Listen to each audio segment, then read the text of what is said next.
भाई हिंदी डबिंग वाले कार्टून्स का मजा ही अलग है। जैसे एक बार ऑगी के इस हिंदी वॉइस ओवर को सुनो। इसका पायलट भी नहीं है। चलोगी चुपचाप इसके अंदर घुस जा। उसके अलावा शिनचैन का वो एपिक लाइन, मैं इतना भी खास नहीं। मतलब एकदम बढ़िया। और भाई डोरेमोन की वॉइस तो इतनी ज्यादा क्यूट है कि सुन के ही प्यार हो जाए। अगर हम वक्त पर घर वापस नहीं पहुँचे तो मॉम से बहुत डांट पड़ेगी। चलो चलते हैं ना नोबिता। और अगर हम वॉइस सिमिलैरिटीज की बात करें ना, तो डोरेमोन और छोटा भीम की वॉइस सुन के लगता है जैसे एक ही घर के दो भाई हो। इनके अलावा और भी कुछ कैरेक्टर्स है जिनमें हमें ऐसी सिमिलैरिटीज देखने को मिलती है। तो हाँ, आज हम अपनी चाइल्डहुड के सबसे ज्यादा पॉपुलर कार्टून कैरेक्टर्स की हिंदी वॉइसेस के बारे में बात करेंगे। और हाँ, लास्ट में एक सरप्राइज भी है। मैं कुछ ऐसे यूट्यूबर्स के बारे में भी बताऊंगा जो legend Hollywood level animated movies के कैरेक्टर्स को भी आवाज दे चुके हैं। Number 6, Nobita. भाई नोबिता की वॉइस आर्टिस्ट की लिस्ट काफी लंबी है। मतलब एक या दो नहीं, काफी सारे लोगों ने नोबिता को वॉइस दिया है। पर दो वॉइस जो सबसे ज्यादा फेमस है वो है आकाश आहूजा और सिमरन कौर की। एंड गेस व्हाट, नोबिता की वॉइस मोस्टली लड़कियां ही करती आई है। सुनकर थोड़ा सा वियर्ड तो लगा होगा। 5 में से 4 वॉइस आर्टिस्ट फीमेल ही थी। सबसे पहली बार हिंदी में नोबिता की वॉइस आकाश आहूजा ने दी थी। और भाई शुरू शुरू में ये शिनचैन के वॉइस आर्टिस्ट भी रह चुके हैं, जब शिनचैन पहले पहले टीवी में आना शुरू हुआ था। और इनके बाद सिमरन कौर ने नोबिता का रोल लिया।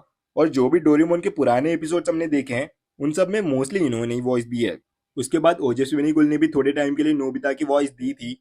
बट फिर उसके बाद आकांक्षा शर्मा आई, जो कि official voice artist of Shinchan के नाम से भी जानी जाती है, क्योंकि शिनचैन के हिंदी एपिसोड्स में इनका सबसे ज्यादा योगदान है। इन्होंने ही शिनचैन के मोस्टली एपिसोड्स को डब करा है।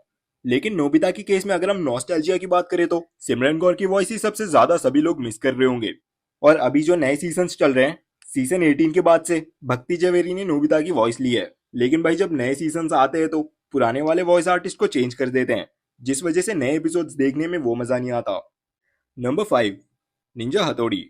हथौड़ी की वॉइस भी एक फीमेल आर्टिस्ट ने ही दी है, जिनका नाम है मेघना इराडे। और यहाँ पे सबसे मजे की बात तो ये है कि हथौड़ी का ना तो कभी वॉइस चेंज हुआ है ना वॉइस आर्टिस्ट। इनका डबिंग करियर पूरे 30 साल से चल रहा है। एकदम लेजेंडरी कैटेगरी की आर्टिस्ट है।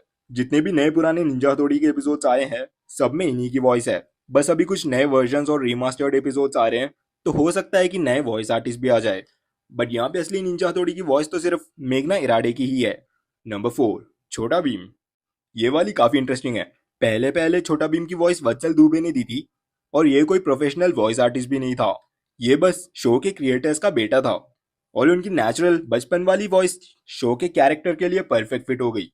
फिर जब छोटा भीम की वॉइस चेंज करनी पड़ी, तब सोनल कौशल, जो कि मोटो माउथ के नाम से भी फेमस है, उन्होंने छोटा भीम को वॉइस दिया। यहाँ पे सोनल से पहले भी एक वॉइस आर्टिस्ट रही थी जिनका नाम परिज्ञा शाह है, जो कि काफी कम टाइम के लिए रही। बट वो वाली वॉइस भी काफी अच्छी थी।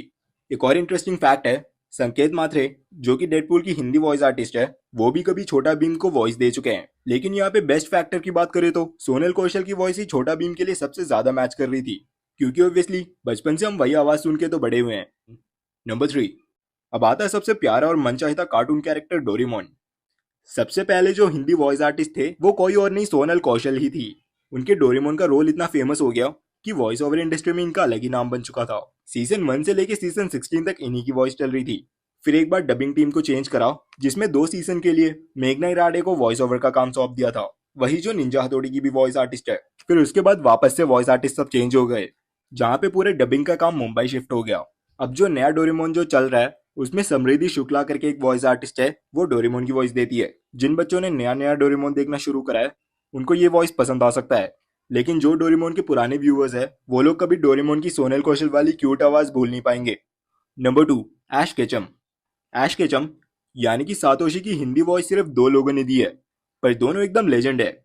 सबसे पहले प्रसाद भावे ने 2001 से लेकर 2007 तक ऐश की वॉइस दी थी। तो अगर तुम लोगों ने अर्ली 2000 में पोकेमोन देखा है तो उन लोगों के दिमाग में उनकी वॉइस तो एकदम सेट होगी। लेकिन 2008 के बाद नाशिकेट दी गई, उन्होंने ऐश को वॉइस देना स्टार्ट करा था। और भाई तब से लेकर अभी तक वही ऐश की वॉइस कर रहे हैं। इवन पोकेमोन के गेम्स में भी उन्हीं की वॉइस होती है।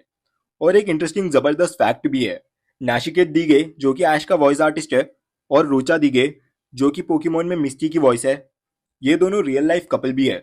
मतलब यहाँ पे तो फुल फिल्मी सीन है। Number 1, Benton.